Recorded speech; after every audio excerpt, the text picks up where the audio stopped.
ದೆಹಲಿಯಲ್ಲಿ ಇದು ಉತ್ತರಾಖಂಡದಲ್ಲಿ ಅತ್ಯಾಚಾರ ನಡೆದಿದೆ. ನೋಡಿ ಕೋಲ್ಕತ್ತಾದಲ್ಲಿ ಕೇಳಿ, ಅತ್ಯಾಚಾರ ನೋಡಿ ನಡೆದಿದೆ. ನಿಮ್ಮ ಇದನ್ನ ಅದು ನಮ್ಮ ಫಂಡಮೆಂಟಲ್ ರೈಟ್. ನಿಮ್ಮ ಫಂಡಮೆಂಟಲ್ ರೈಟ್ ಇದ್ರೆ ಕೋರ್ಟ್ ಆದೇಶವನ್ನು ನಾನು ಪಾಲನೆ ಮಾಡಬೇಕಾಗುತ್ತೆ. ಅದು ಮಾಡಿ ಸರ್, ನಾನು ಕೋರ್ಟ್ ಆದೇಶ ಪಾಲನೆ ಅದು ಮಾಡಿ ನೀವು. ಅದಕ್ಕೆ ಬೇಡ ಅಂತ ಹೇಳ್ತಾ ಇದ್ದೇನೆ. ನೀವು ಮಾಡಿ ಸೌಜನ್ಯನ ಪರವಾಗಿ ಇಲ್ಲಿ ಹೋರಾಟ ನಡೆಯೋದಲ್ಲ. ಸೌಜನ್ಯ ಆಗ್ಲಿ ಮತ್ತಾದ್ರೂ ಸರಿಯಾಗಿ ಓದಿದ್ದೀರಾ? ಇವ್ರು ಬಂದಿದ್ದು ಎಲ್ಲಿ? ಸಂದೀಪ್ ಎಲ್ಲಿ?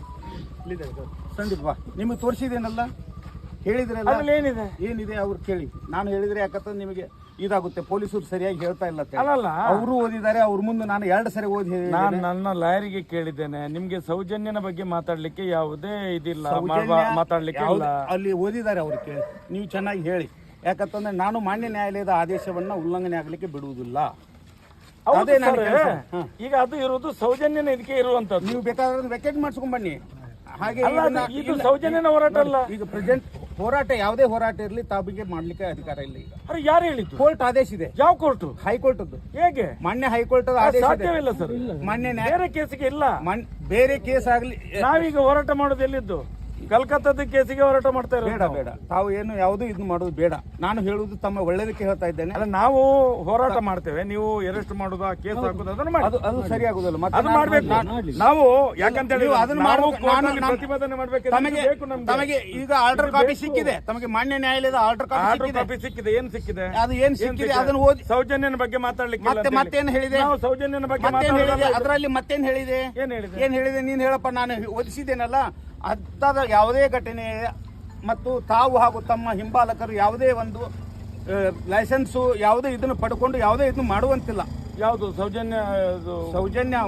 ಸೌಜನ್ಯ ಹೋರಾಟ ಮತ್ತು ಅದೇ ರೀತಿ ಯಾವುದೇ ಹೋರಾಟವನ್ನ ತಮಗೆ ಮಾಡಲಿಕ್ಕೆ ಮಾನ್ಯ ನ್ಯಾಯಾಲಯವು, ಅದು ನಮ್ಮ ಉಚ್ಚ ನ್ಯಾಯಾಲಯ ಬೆಂಗಳೂರಿನಿಂದ ಆದೇಶ ಆಗಿದೆ. ಆ ಕಾಪಿ ತಮಗೂ ಬಂದಿದೆ. ನಾನು ಬೇಕಾದ್ರೆ ಇದನ್ನು ತಗೊಂಡ್ಬರ್ತೇನೆ, ತಮಗೆ ಕೊಡ್ತೇನೆ. ಬೇಕಾದ್ರೆ ಬೇಡ, ತಾವು ಮಾಡುವುದು ಬೇಡ. ಅಲ್ಲ, ನನಗೆ ಅದು ಸೌಜನ್ಯಂದು ಬರ್ದದ್ದು ಮಾತ್ರ ಇರುವಂತ. ಇಲ್ಲ, ಸರಿಯಾಗಿ ಓದಿ. ನಾನು ಓದಿ ಹೇಳ್ತೇನೆ. ಈಗ ಬರ್ತಾ ಇದ್ದೇನೆ. ಮಟನ್ ಫೋನ್ ನಾನು ಓದಿ ಹೇಳ್ತೇನೆ. ನೋಡಿ, ಯಾಕಾದ್ರೆ ಎಲ್ಲಿ ಈ ರಾಜ್ಯದಲ್ಲಿ ಇದು ದೇಶದಲ್ಲಿ ಅತ್ಯಾಚಾರ ಆದ್ರೆ ನಾವು ಹೋರಾಟ ಮಾಡ್ಲಿಕ್ಕೆ ಆದ್ರೆ ನಮ್ಗೆ ಫಂಡಮೆಂಟಲ್ ರೈಟ್ ಇಲ್ವಾ? ಫಂಡಮೆಂಟಲ್ ಈ ದೇಶದಲ್ಲಿ ಕಾನೂನು ಇಲ್ವಾ? ಹಾಗಾದ್ರೆ ಅದನ್ನ ನೀವು ಮಾನ್ಯ ನ್ಯಾಯಾಲಯ, ನಮ್ಗೆ ಪ್ರಜಾಪ್ರಭುತ್ವದಲ್ಲಿ ಹಕ್ಕೇ ಇಲ್ವಾ? ಹಾಗಾದ್ರೆ ಮಾನ್ಯ ನ್ಯಾಯಾಲಯ ಏನ್ ಹೇಳಿದೆ? ಏನ್ ಮಾನ್ಯ ನ್ಯಾಯಾಲಯ? ಮಾನ್ಯ ನ್ಯಾಯಾಲಯ?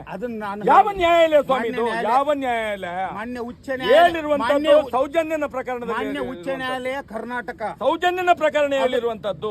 ನಾವು ಇವತ್ತು ಹೋರಾಟ ಮಾಡ್ತಿರುವಂತದ್ದು ಏನು? ಅದೇ ರೀತಿ ಯಾವುದೇ ಕಲ್ಕತ್ತಾದಲ್ಲಿ ಹೆಣ್ಣು ಮಗಳ ಅತ್ಯಾಚಾರ ಕೊಲೆ. ನೀವು ನಾನು ಮಾತಾಡ್ಲಿಕ್ಕೆ ಬಿಡಿಲಿಕ್ಕೆ ನೀವು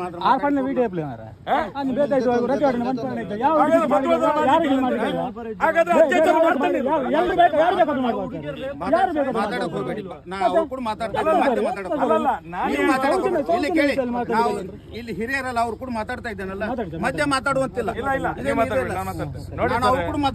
ನಾವು ಸೌಜನ್ಯನ ಪರವಾಗಿ ಪ್ರತಿಭಟನೆ ಅಲ್ಲ. ಇದು ಒಂದು ನಾನು ಸೌಜನ್ಯನ ಪರವಾಗಿ ಪ್ರತಿಭಟನೆ ಅಲ್ಲ. ನಾವು ಈ ದೇಶದಲ್ಲಿ ಸೌಜನ್ಯ ಇರ್ಲಿ ಮತ್ತೆ ಯಾವುದೇ ಪ್ರತಿಭಟನೆಯನ್ನ ಹಾಗೆ ಆರ್ಡರ್ ಮಾಡ್ಲಿಕ್ಕೆ ಯಾರು ಪರ್ಮಿಷನ್ ಕೊಟ್ಟದ್ದು? ಅರೆ ನಮ್ಗೆ ಸುಪ್ರೀಂ ಕೋರ್ಟ್ ಆರ್ಡರ್ ನೋಡಿ ಸ್ವಾಮಿ. ನೀವು ಸುಪ್ರೀಂ ಕೋರ್ಟ್ ನೀವು ಒಂದು ಹೈಯರ್ ಆಫೀಸರ್, ಸುಪ್ರೀಂ ಕೋರ್ಟ್ ಆದೇಶ ನೋಡಿ. ನೀವು ನಾವು ಸುಪ್ರೀಂ ಕೋರ್ಟ್ ನ ಆದೇಶವನ್ನು ಪಾಲನೆ ಮಾಡೋದು. ಏನು ಸೌಜನ್ಯದಲ್ಲಿ ನಮ್ಗೆ ಏನೋ ಅದು ಇದು ಮಾಡಿದ್ದಾರೆ, ಅದಿರ್ಲಿ. ಅದರ ಬಗ್ಗೆ ನಾವು ಮಾತಾಡ್ಲಿಕ್ಕೆ ಹೋಗುದು. ಕಾಪಿ ಸದ್ಯ ತಗೊಂಡ್ಬರ್ತೇನೆ, ತಮಗೆ ಕೊಡ್ತೇನೆ. ಕಾಪಿ ಓದಿ. ತಮ್ಮಲ್ಲಿ ಎಲ್ಲ ಓದಿ ಬಲ್ಲವರು ಇದ್ದಾರೆ, ಅದನ್ನು ಓದಿ. ಹಾಗಾದ್ರೆ ಸುಪ್ರೀಂ ಕೋರ್ಟ್ ದೊಡ್ಡದಾ, ಹೈಕೋರ್ಟ್ ದೊಡ್ಡದಾ? ಎಲ್ಲಾ ಕೋರ್ಟ್ಗಳು ನಮ್ಗೆ ದೊಡ್ಡವೆ. ಸುಪ್ರೀಂ ಕೋರ್ಟ್ ಇನ್ನೂ ದೊಡ್ಡದು ನಮಗೆ. ಮತ್ತೆ ಮಾನ್ಯ ಸುಪ್ರೀಂ ಕೋರ್ಟ್ ನ ಆದೇಶ ಏನಿದೆ? ಎಲ್ಲಿದೆ ತಮಗೆ? ಇದೆ ಅದು ಸುಪ್ರೀಂ ಕೋರ್ಟ್ ಇಂದ ಏನಾರ ತರಿಸ್ತಾನೆ ಬೇಕಾದ್ರೆ ಈಗ ತರಿಸ್ತಾನೆ. ಫಂಡಮೆಂಟಲ್ ರೈಟ್ ಇದ್ದು ನಿಮ್ಮ ಹತ್ರ ಇಲ್ವಾ? ಹಾಗಾದ್ರೆ ಹಾಗಲ್ಲ, ನಾನು ನ್ಯಾಯಾಲಯದ ಆದೇಶವನ್ನು ಕಾನೂನನ್ನು